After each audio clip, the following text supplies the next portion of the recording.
You always made sure to take the early elevator. Fewer people, less noise, less chance of interactions. It was something you had gotten used to after moving into the new building a weeks ago.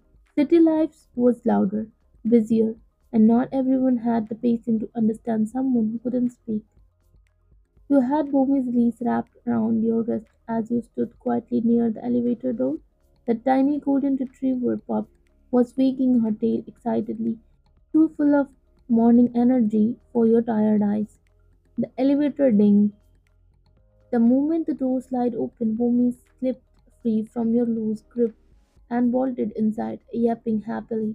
Inside was a sharply dressed woman in heels, sunglasses still on, indoors, lips pursed as if constantly tasting something bitter. She looked down in horror as Bhumi danced around her ankles, stall, wagging furiously. "Ugh, what the? Get this disgusting animal off me!"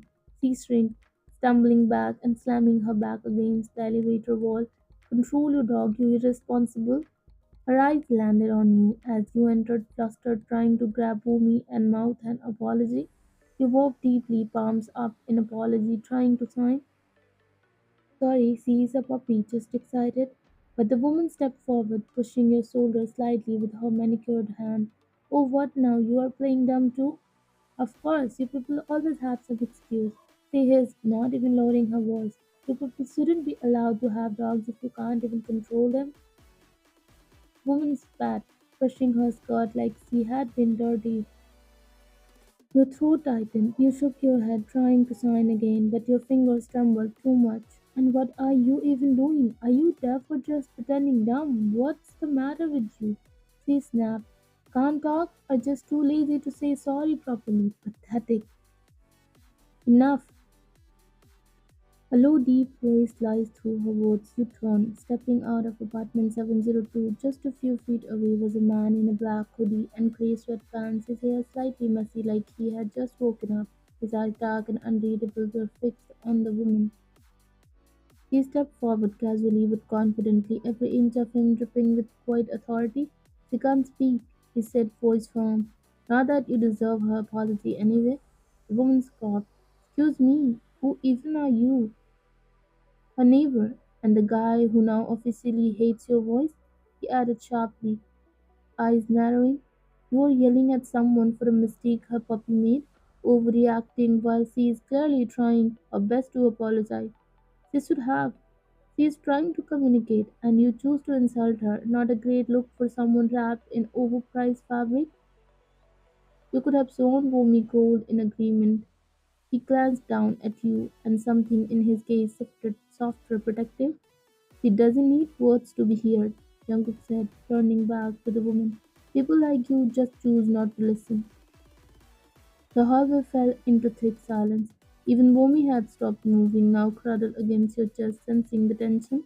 The woman's face turned red. She looked between you and Jungkook, scoffed loudly, and stormed towards the stairs, muttering, "Crazy neighbors. Unbelievable."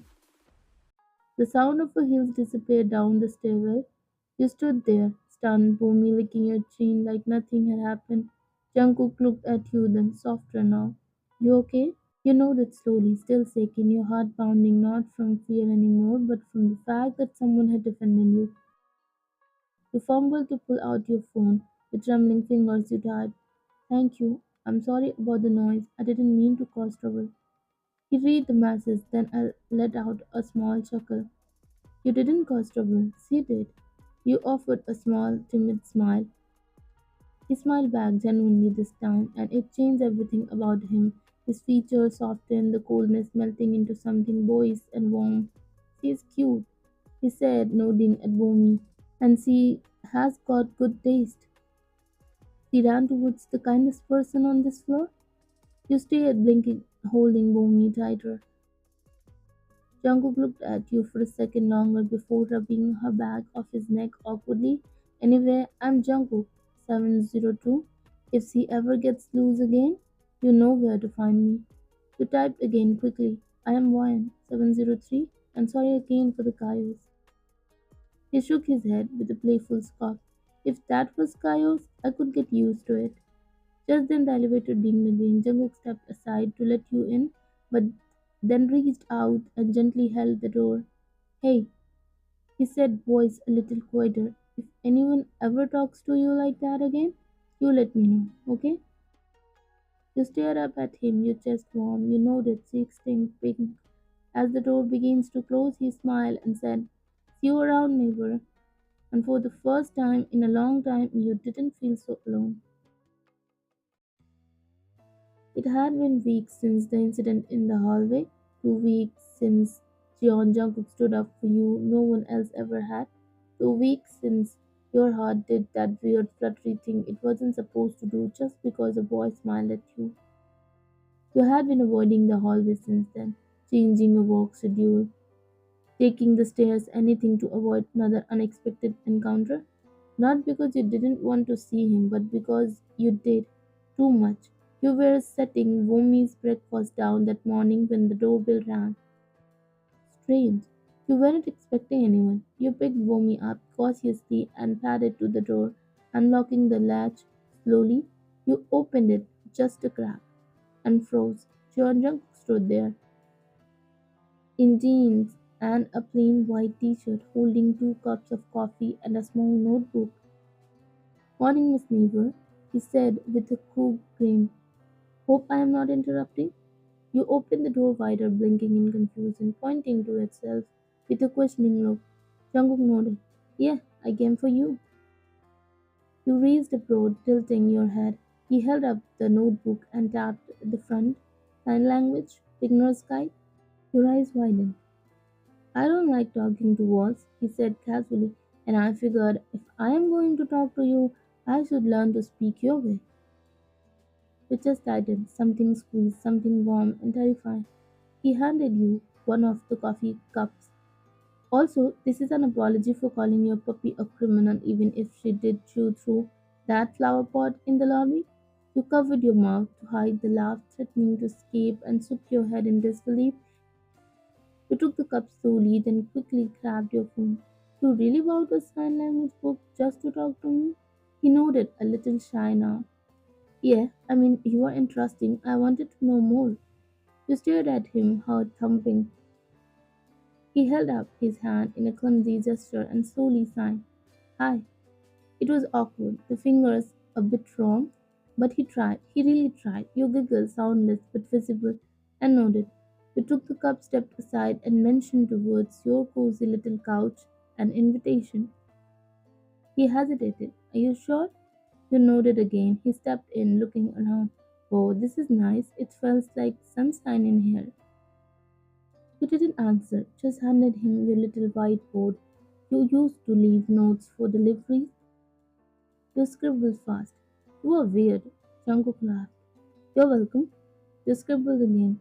But thank you for trying. Nobody's ever done that for me. His expression changed, softening into something deeper. Then they are idiots. There was a silence, the good kind, the warm kind that didn't need fixing. He sat down beside you, warmly hopping into his lap like she had claimed him. She loves me, he said proudly. Means I am in. You snorted. He turned to you suddenly.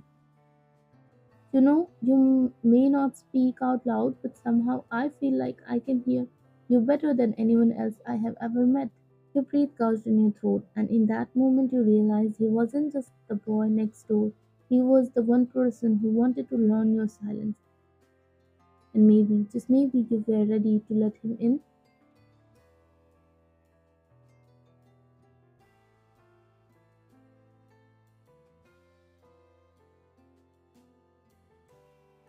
Days turned into weeks, and somehow the guy next door had turned into your daily routine.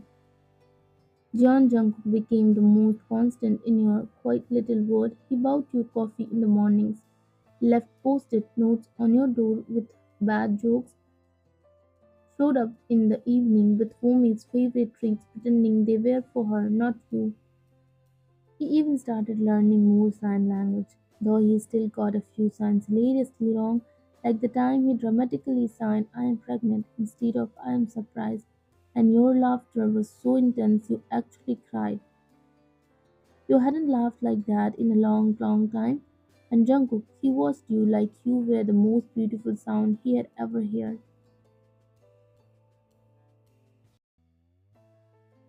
One evening it rained hard, thunder rumbled above the city, and you sat by the window with Vomi on your lap, the world soaked and soft outside. A knock. You opened the door, surprised. Jungkook stood there, holding an umbrella and two tubs of instant ramen. Thought you could use company and junk food.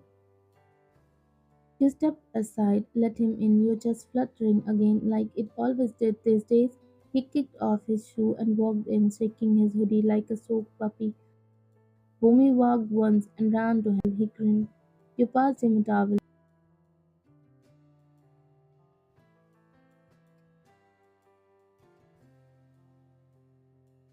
You both sat on the floor with ramen between you, warm lights flickering softly around the room. Rain outside, warmth inside. Jungkook flipping through your dog's photo album like it was the most fascinating thing in the world. But something felt different tonight. He was quieter. He didn't tease as much, didn't make a single bad sign language, didn't even steal Bhumi's snack like he always did. You nudged him gently, silent question in your eyes. He looked at you for a long moment before setting the album down, then pulled out his phone and typed. You know, he said, sometimes I wonder how many things I have missed in life, just because I talk too much to actually listen. You tilted your head curious, but with you I hear everything, even when you say nothing. Your heart stopped, he smiled, so soft, so warm, it could melt winter. Can I ask you something personal? He asked, showing his sparkling doe eyes. You nodded as he typed slowly and then turned the screen to you. Have you ever been in love? Your breath hissed. That wasn't what you were expecting.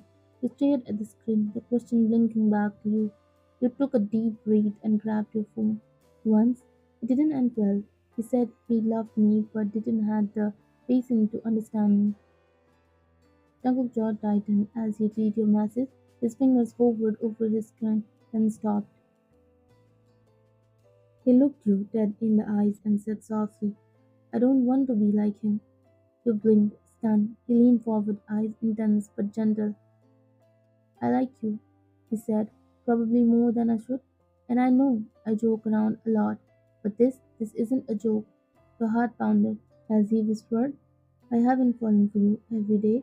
The way you laugh without sound, the way you care without words, the way you make everything feel peaceful just by existing. He felt frozen, warm, terrified.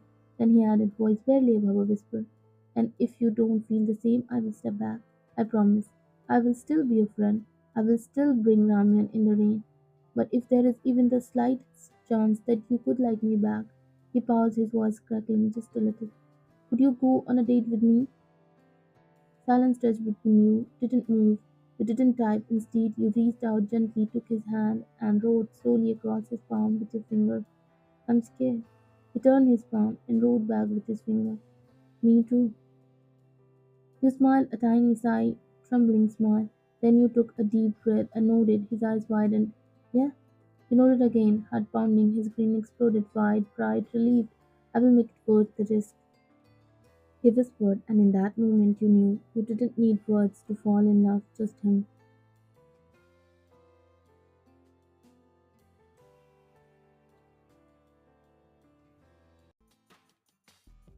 Your apartment looked almost the same, but now there were two toothbrushes in the holder, two coffee mugs always drying by the sink, and Bhumi had officially switched loyalties to Jungkook's lap. You were in the kitchen barefoot and wearing his oversized hoodie, and a strong pair of arms wrapped around your waist from behind. You tilted your head back as he kissed your cheek, still smelling like sleep and cinnamon. Good morning, my world.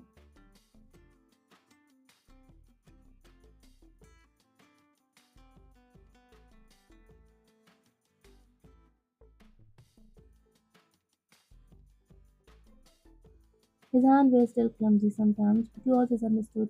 You turned around in his arms and signed back. You are getting better. I better be. I had the best teacher. He grinned proudly. Your laughter, silent but contagious, made Jungkook fall in love all over again. As you were about to playfully flick at his forehead, he caught your wrist midair and grinned. Marry me, he mouthed suddenly teasingly. You rolled your eyes and sighed. You are not even serious. Who says? He winked. Everything was peaceful until a sudden sound echoed down the hallway. Enter Bomi, the overly excited golden retriever with her favorite chalk in her mouth and her tail swinging like a weapon of mass destruction. You signed, Jungkook chuckled, and here comes the real boss of this house. He scooped you up and carried you up to the living room, gently settling you onto the plus couch. Mommy immediately leaped onto the couch, wedging herself between the two of you like she on both sides. You scooted slightly and flopped down with a dramatic bow just as Mommy sprawled across your lap, snorting like she had run a marathon, when in reality all she did was bark at birds through the window for 10 minutes. You signed slowly, looking at him, your hand moving lazily. Jungkook, why me? Jungkook fast turned to you, pretending to be serious. He blinked, then smiled, and sat up straighter. You really don't know? You shook your head, chewing your bottom lip. You asked, why me? He repeated with a small grin, because I heard guys can't win arguments with their girlfriends. But in our case, he smiled, eyes glinting with that teasing spark. But in our case, he pointed at you. I win when you are too tired to sign and you just flop onto the couch grumpily like this. You glared Boomy back once like she was backing him up. You narrowed your eyes at him dramatically. He chuckled and added, and I will be like, okay, okay, I know that face. I will make it up to you. And that's when I sneak in with a shoulder massage and a cup of ramen. Boom, victory. You half rolled your eyes and crossed your arms like a proper grumpy cat, which only made him melt further. He raised both hands in surrender. I think it's ramen time. As if one cue Boomy barked again, tail wagging like she approved of that offer too. Jungkook got up without a word, walked to the kitchen, and returned a few minutes later with a steaming hot ramen cup and a towel wrapped over his shoulder like a massage therapist. He placed the cup beside you, then kneeled behind the couch and gently began to press into your shoulder. You know what, Miss Neighbor? He whispered. You are quiet, but you are strong because you roared inside, and I fell for that, and also for you, because no one else looked this cute when they pout over ramen. You turned your head slowly and hit him with a pillow. He burst out laughing, couched the pillow mid-air, and leaned in to kiss your cheek. You rolled your eyes in fake anger, then after a beat, he whispered softly, I always win, babe, even when you think you won't. You flicked a noodle at him. Bhumi cast it mid-air. Jungkook eyes widened. She is a ninja. You finally smiled, cheek warm, as you signed back. You only win because I let you. And he grinned like he had just been handed the world.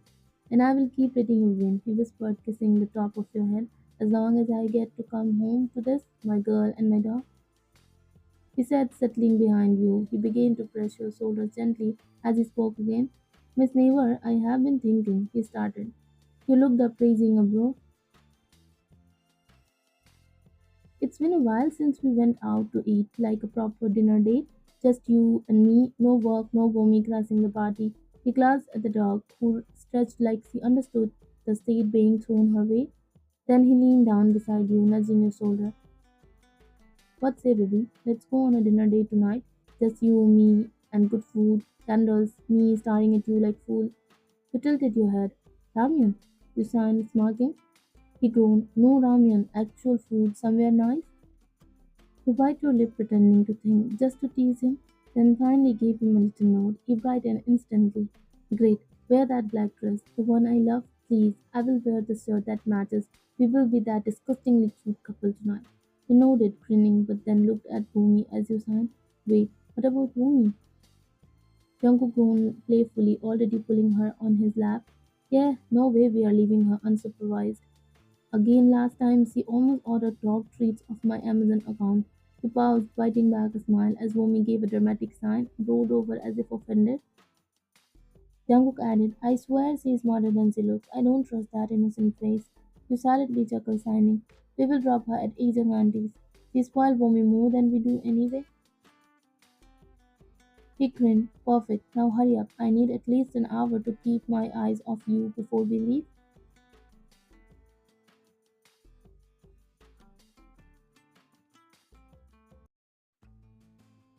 The two of you were walking quietly toward the restaurant, the evening settling over the city like a soft promise. Street lights flickered to life one by one, their glow bathing the sidewalk in warmth. You walked a little ahead, clutching your clutch back, excitement fluttering low in your stomach. Tonight felt different. Special. Jungkook had been secretive all day, dropping hints, smiling softly whenever your eyes met.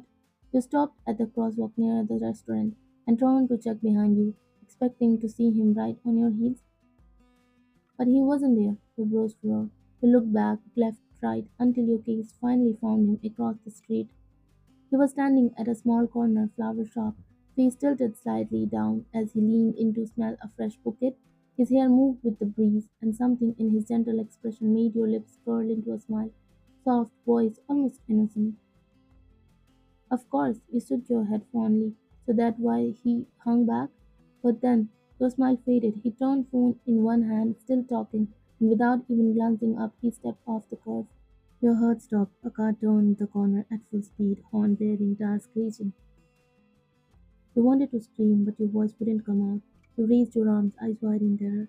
The car skidded just enough to avoid full impact, but brushed against the hem of his coat as he stumbled back in shock. Time slowed, your body moved without thought. You ran forward, desperate to pull him back, only to stumble back by loud honk. Your knees almost buckled, your breath was gone. Jungkook stood frozen in the middle of the street, realization waning slowly when he looked up and saw your face, eyes full of panic, lips parted in silent horror. His own face crumpled. He jogged to your side and grasped your shoulder, gently checking you instead of himself. Hey, hey, I'm okay, he said quickly. I'm okay, I swear. Don't look at me like that. You slapped your hand against his chest and signed furiously. You weren't careful. You Jungkook. He cupped your hands in his and took a breath, his voice soft with regret. I was getting your favorite flowers, he said. I saw them and I just wanted to surprise you. I didn't think. I'm sorry. He opened his other hand and there, slightly crushed but still intact, was a single bloom. Your favorite flower from the bouquet he had picked. The others had scattered when he stumbled, but this one had survived. He gently placed it in your hand, his eyes never leaving yours. I almost ruined everything for this, but I swear I won't be that careless again. Please, don't let this ruin the evening. Your chest was tight, the flower trembled between your fingers, but so did your heart. You stared at him, the words you couldn't say pressing against your tongue like a dam about to burst. Instead, your fingers moved gently. I thought I was about to lose you. He leaned his forehead against yours, his voice just a breath. You didn't. I'm still here. And tonight, I want to show you something that will never break, no matter what almost happens. And with your trembling hands in his, as the single flower held close, he led you down the street again. Jungkook held your hand tightly, almost like he was scared you would slip away if you didn't. You hadn't let go either, still shaken, but trying to breathe, trying to focus on the way his thumb softly brushed your knuckles, grounding you. When you both stepped onto the rooftop of the restaurant, your breath hissed. It was like a dream. Twinkling fairy lights wrapped above you like stars. A long table with candles and your favorite dishes laid out beautifully. A violinist stood in the corner, already playing something soft and sweet. There were even petals scattered across the floor. You turned to him with wide eyes, but he simply gave a sleepy smile. I planned this before I neatly caught myself. He choked softly, rubbing the back of his neck. You didn't laugh, you just looked at him, your heart thudding. Dinner was warm, sweet. He kept stealing glances at you, offering you bites of food, touching your hand when you weren't expecting it. But something about him felt restless, nervous even. And then, just when dessert was about to be served, he stood, clinked his glass, and walked in front of your table. The restaurant went quiet. Even the violinist paused. He looked around once, then at you, his entire face soft, flushed, overwhelmed. There is something I have been meaning to say, he began, voice low but clear. And after what happened earlier, I just can't wait anymore. He blinked, heart racing. He reached into his jacket pocket and pulled out a small velvet box. Your breath gasped. I'm not perfect, he said. I talked on yours. I talked too much on the phone. I crossed roads without looking. I nearly ruined tonight, but somehow you still stayed. You always stay. He slowly bent down on one knee, his gasp echoed. Someone whispered, Oh my god. You covered your mouth as your eyes welled with tears. I realized something today when that car almost hit me and I looked up. The only thing I was scared of was not seeing you again, not getting the chance to do this. He opened the box. Inside was ring, simple, stunning, elegant, just like the flower still clasped in your hand. You asked me why you, he murmured, voice thick with emotion, because no one else would make me laugh this much, make me run across the street just to buy flowers, or run in front of cars like an idiot and still love me afterward. A silent snort escaped you despite the tears welling in your eyes, because no one else would chase me across the road just to save me, because no one else would still love me when I forget half the time that you can't speak, but always hear me better than anyone else ever has. You bite your lip being overwhelmed, his eyes never leaving yours. And most important, I love you, he whispered, more than I have ever loved anything, and I want to spend my whole life making sure you are never scared of losing me again. He held the ring toward you, hope shining in his eyes. Miss Neighbor, will you marry me?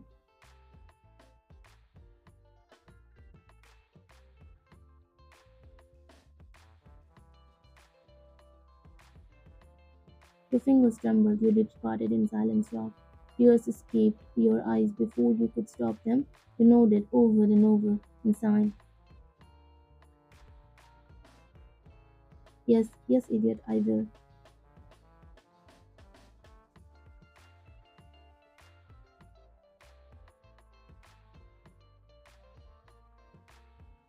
The crowd cheered, the violence picked up again, and Jungkook, still on his knees, grinned like he had just won the entire universe. He slid the ring onto your finger, then stood and pulled you into his arms.